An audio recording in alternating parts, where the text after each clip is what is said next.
ഹരേ രാമ രാമ രാമ ഹരേ ഹരേ ഹരേ കൃഷ്ണ കൃഷ്ണ കൃഷ്ണ ഹരേ ഹരേ. ഓം നമോ ഭഗവതേ വാസുദേവായ. ശ്രീ മഹാഭാഗവതം 6-ാം സ്കന്ധം 19-ാം അധ്യായം. പുംസവനവ്രത വിവരണം. രാജാവ് പറഞ്ഞു, നീ ചൊന്നര പുംസവനവ്രതം ശ്രീഹരിതോഷണം ചരിക്കേണ്ടും ക്രമം ചൊല്ലിക്കേൾക്കാനുണ്ടാഗ്രഹം മുനേ. നീ ചൊന്നൊര പുംസവനവ്രതം ശ്രീഹരിതോഷണം ചരിക്കേണ്ടും ക്രമം ചൊല്ലിക്കേൾക്കാനുണ്ടാഗ്രഹം മുനേ. ശ്രീശുകൻ പറഞ്ഞു, മാർഗശീർഷത്തിൽ വാവിന്നാൾ സർവകാമദമീ വ്രതം സ്ത്രീ ഭർത്തൃസമ്മതത്തോടും പ്രഥമയ്ക്കു തുടങ്ങണം. മരുജന്മം കേട്ടു വിപ്രാനുജ്ഞയൊത്തന്നു രാവിലെ പല്ലു തേച്ചു കുളിച്ചച്ഛവസ്ത്രാലങ്കാരയുക്തയായി ലക്ഷ്മീനാരായണന്മാരെ യൂണിൻ മുൻപ് അർച്ച ചെയ്യണം. നിരീഹനായ സർവേശ പൂർണ്ണകാമ നമോസ്തുതേ. മഹാലക്ഷ്മീപദേ സർവസിദ്ധിരൂപ നമോ നമ. വിഭൂതി കൃപ തേജസ്സോജസ്സും സർവഗുണങ്ങളും തികഞ്ഞോനാകയാൽ അങ്ങു ഭഗവാനായി മഹാപ്രഭോ. വിഷ്ണുപ്രിയേ മഹാമായേ മഹാപുരുഷലക്ഷണേ പ്രസാദിക്ക മഹാഭാഗേ ലോകതായേ നമോസ്തുതേ. ഹരേ.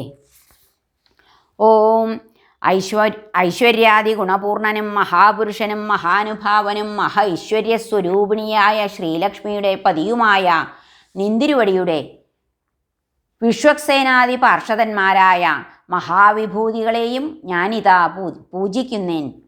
എല്ലാ ദിവസവും ഈ മന്ത്രം ചൊല്ലിക്കൊണ്ട് ഏകാഗ്രമതിയായി ആവാഹനം, പാദ്യം, ആചമനം, സ്നാനം, വസ്ത്രം, പൂണൂല്, ആഭരണം, ഗന്ധം, പുഷ്പം, ധൂപം, ദീപം, നൈവേദ്യം തുടങ്ങിയ ഉപചാരങ്ങളെ സമർപ്പിക്കണം. 12 വട്ടം തൂകേണം ഹവിശേഷത്തെ അഗ്നിയിൽ. മഹാപുരുഷനും മഹാവിഭൂതിപതിയുമായ ഭഗവാന് നമസ്കാരപൂർവം സമർപ്പിക്കുന്നേൻ. ഹരേ. അഭീഷ്ടവരമേകും ശ്രീയേയും ശ്രീവിഷ്ണു തന്നെയും ഭക്ത്യാ പൂജിക്കണം നിത്യം. സമ്പത്തേതു കൊതിക്കിലും സാഷ്ടാംഗം പ്രണമിക്കേണം ഭക്തിപൂർവമനന്തരം. മന്ത്രം ജപിക്കണം 10 വട്ടം പിന്നെ സ്തുതിക്കണം. ജഗത്തിൻ കാരണം നിങ്ങൾ വിശ്വത്തിൻ്റെ വിഭുക്കളും ദുർഭാവ്യ ദുർഗയാം മായയത്രേ പ്രകൃതിയാമിവൾ. പരമ്പുമാനാമങ്ങല്ലോ പ്രകൃതിക്കുമധീശ്വരൻ. യജ്ഞവും ഫലഭുക്കും നീ ഇവളിജ്യാക്രിയാത്മിക. ഗുണാഭിവ്യക്തി ഇവൾ നീ ഗുണഭുക്കാം പ്രകാശകൻ. ദേഹേന്ദ്രിയാദി ദേവി നീയോ സർവഗൻ ഈശ്വരൻ. മുപ്പാരിനും വരദരാമീശന്മാർ നിങ്ങൾ 2 പേർ.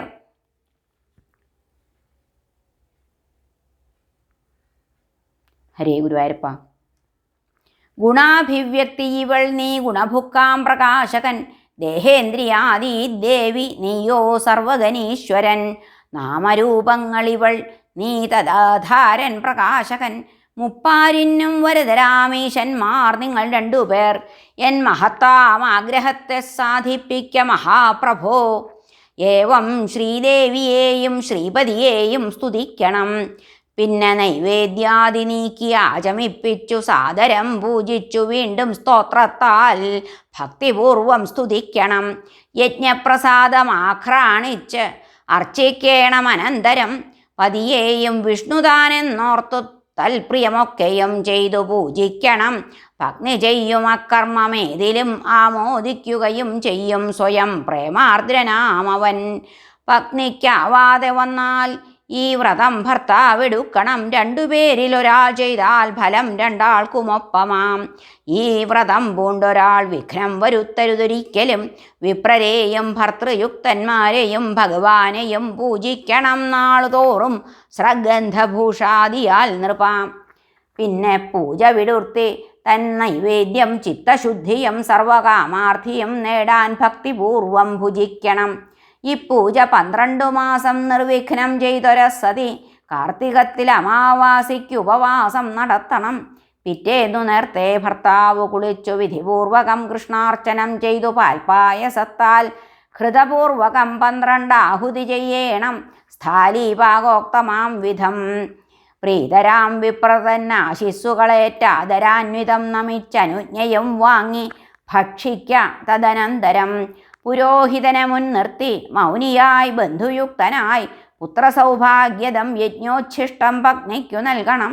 വിധിപ്രകാരം വ്രതമേവമാളുമപ്പുമാൻ അഭീഷ്ടാർത്ഥമണഞ്ഞിടും ധ്രുവം.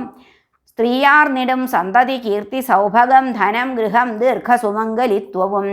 വ്രതത്തിനാൽ കന്യകയാർന്നിടും ഗുണപ്രപൂർണനെ സദ്ഗതി ഭർതൃഹീനയും. ആയുസ്സെഴും പുത്രനെ വത്സഹീന സൗഭാഗ്യാദി നേടും ഹതഭാഗ്യയും തഥാ. വൈരൂപ്യരോഗാദികളും നശിച്ചിടും സിദ്ധിക്കും ഓജസ്സും അനന്തവീര്യവും. ശ്രാദ്ധാദികാലത്തു ചെയ്കില പിതൃക്കളും സുരന്മാരും അതീവ തൃപ്തരാം. വ്രതം മുഴുക്കെ പരിതൃപ്തരഗ്നിയും മുകുന്ദനും കാമിതമേതുമേകിടും. മരുദ്ഗണത്തിൻ ശുഭജന്മവും വ്രതപ്രഭാവവും ചൊന്നിതു ഞാൻ സവിസ്തരം. ഹരേ നമ. ശ്രീകൃഷ്ണാർപ്പണമസ്തു. 19-ാം അധ്യായം കഴിഞ്ഞു. 6-ാം സ്കന്ധം സമാപ്തം. സർവത്ര ഗോവിന്ദനാമ സങ്കീർത്തനം. ഗോവിന്ദ ഗോവിന്ദ. ഹരേ നാരായണ.